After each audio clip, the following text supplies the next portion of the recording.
ফুলের বাসর সব কিছু সাজানো ছিল স্বপ্নের মতো। পরেজগার স্বামী আর এক নতুন শুরু। কিন্তু সেই রাতেই ঘটে এমন কিছু যা বদলে দেয় সব কিছু। বাসর রাতে নববধূ কেন স্বামীকে ঘুমের ওষুধ খাইয়ে অজ্ঞান করল? এক শিক্ষামূলক কাহিনী তুলে ধরতে যাচ্ছি এই ছোট্ট একটি ভিডিওর মাধ্যমে, তাই ভিডিওটা না টেনে শেষ অবধি দেখার অনুরোধ রইল। আর হ্যাঁ, বলে রাখা ভালো, শেষে এমন এক কথা বলবো যা হয়তো আজ আপনার জীবন বদলে দিতে পারে, তাই একটুও মিস করবেন না। চলুন কথা না বাড়াই।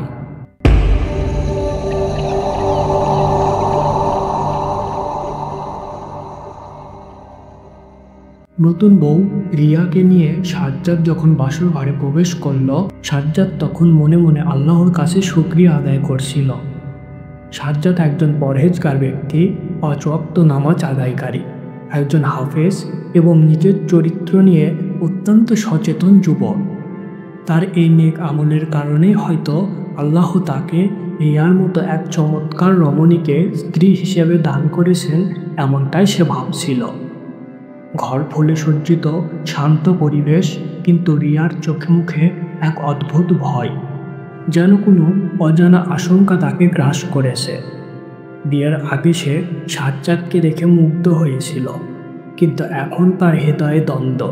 সে জানে আজকের এই রাতে তাকে এমন এক কাজ করতে হবে যা বাহ্যিকভাবে ভুল, কিন্তু তার অন্তরের ভেতরে লুকিয়ে থাকা গভীর তাওবার প্রতিচ্ছবি। রিয়া ধীরে ধীরে 1 গ্লাস দুধে ঘুমের ওষুধ মিশালো।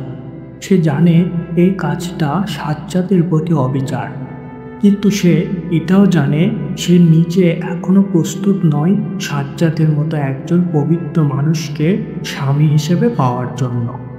তার অতীত, হ্যাঁ, অতীতটাই ছিল কলঙ্কিত, ভুলে ভরা, পাপাচারে ঢেকে যাওয়া। রিয়ার অতীত, রিয়া ছিল এক শহরের আধুনিক শিক্ষিত মেয়ে। বিশ্ববিদ্যালয় জীবনে সে বন্ধুদের প্রভাবে নানা রকম ভুল পথে পা রেখেছিল। সামাজিক যোগাযোগের মাধ্যমে খারাপ ছেলেদের সাথে তার পরিচয় হয়। রাত জেগে চ্যাটিং, অবাধ মেলামেশা, সব কিছুই সে করেছিল স্বাধীনতার নামে। একসময় সে হারাম রিলেশনে জড়িয়েছিল এক যুবকের সঙ্গে, যার সঙ্গে সে বিবাহের আশায় অনেক দূর গিয়েছিল, শরীয়তের সীমা ছাড়িয়ে। কিন্তু একসময় সে ছেলেটি প্রতারণা করে তাকে ছেড়ে চলে যায়। তখন তার হৃদয় ভেঙে গিয়েছিল। ধীরে ধীরে তার ভেতরে এক শূন্যতা তৈরি হয়।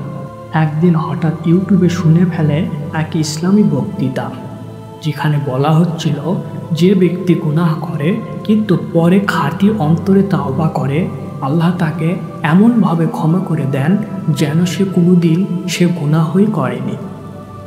সেই রাতেই রিয়া কান্নায় ভেঙে পড়ে, সে সিজদায় পড়ে যায়।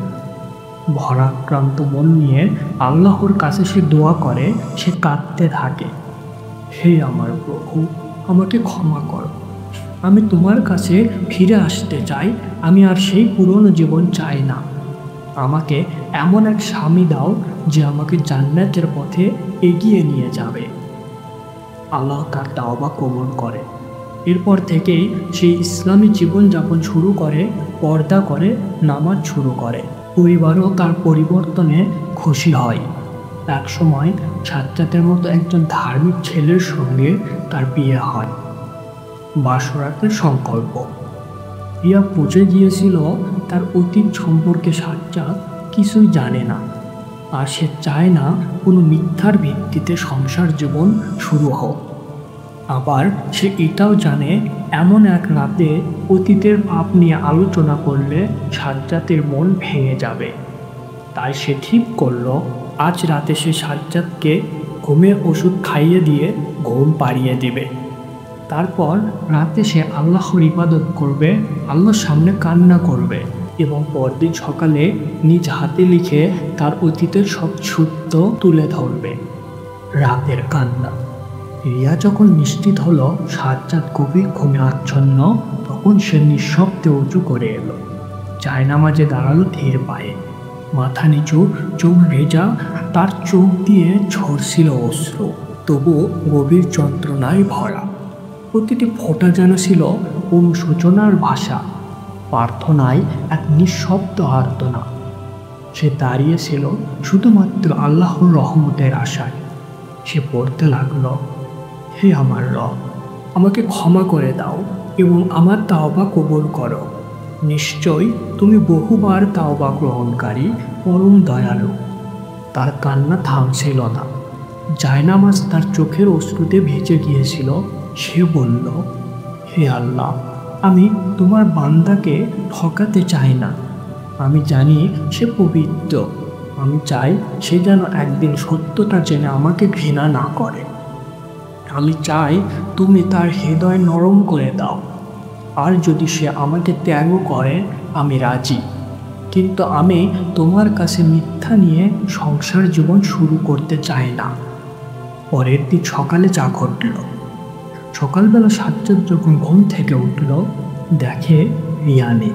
বিছানার পাশে একটি চিঠি রাখা। চিঠিতে লেখা, প্রিয় স্বামী আমার, আপনি একজন ইমানদার পুরুষ। আমি জানি আপনি আল্লাহকে ভয় করেন। এই কারণেই আমি আপনার সঙ্গে মিথ্যা নিয়ে জীবন শুরু করতে চাইনি। আমি আপনাকে একটি সত্য জানাতে চাই, যা জানার পর আপনি হয়তো আমাকে মাফ করবেন কিংবা নয়। আমার অতীত ছিল ভুলে ভরা, কলঙ্কিত। আমি এক সময় গুনাহে জড়িয়ে পড়েছিলাম, কিন্তু আল্লাহর রহমতে আমি ফিরে এসেছি। আমি তাওবা করেছি, আল্লাহর দরবারে কেঁদেছি। আমি চাই আপনি এই তাওবার মান রাখবেন। আমি আপনার স্ত্রী হিসেবে আপনার বিশ্বস্ত সহচর হতে চাই, কিন্তু সেই ভিত্তি যেন সত্য আর খাঁটি ঈমানের উপর হয়। যদি আপনি আমাকে মাফ করতে পারেন, আমি সারা জীবন আপনার জন্য জান্নাতের পথে চলার চেষ্টা করব। যদি না পারেন, তাহলে আমাকে আল্লাহর রাস্তায় ফিরিয়ে দিন। ইয়া। সাজ্জাদ চিঠিটি পড়ে কিছুক্ষণ স্তব্ধ হয়ে বসে থাকল। তারপর সে মুচকি হেসে বলল, আলহামদুলিল্লাহ, এমন সততা তো আজকাল কেউ দেখায় না। রিয়া, তুমি শুধু আমার স্ত্রী নও, তুমি আমার প্রার্থনার পরিপূর্ণ জবাব। সে রিয়াকে খুঁজে বের করল, তাকে বুকে জড়িয়ে ধরে বলল, আল্লাহ যাকে মাফ করে দেন, আমি কে তোমাকে দোষারোপ করার? চলো আমরা একসাথে জান্নাতের পথে হাঁটি। গল্পের শিক্ষা, তাওবা আল্লাহর কাছে সবচেয়ে মূল্যবান ইবাদত। কোনো পাপ যত বড়ই হোক, যদি বান্দা খাঁটি অন্তরে তাওবা করে, আল্লাহ তা মাফ করে দেন। বিবাহের সততা অপরিহার্য। মিথ্যার ভিত্তিতে করা সংসার কখনো টেকে না। সত্য খাঁটি নিয়তি সুখী সংসার জীবনের মূল চাবিকাঠি। একজন ইমানদার ব্যক্তির পরিচয় তার ক্ষমাশীলতা ও সহানুভূতিতে। যারা আল্লাহকে ভয় করে, তারা মানুষের পেছনের গুনাহ নয়, বর্তমান আমল দেখে মূল্যায়ন করে। শেষ কথা, এই গল্পটা আমাদের একটা অমূল্য শিক্ষা দেয়। গুনাহ আমাদের ধ্বংস করে না, বরং গুনাহ করার পর আমরা যদি অন্তর থেকে তাওবা করি, সেটাই আমাদের বাঁচিয়ে দেয়।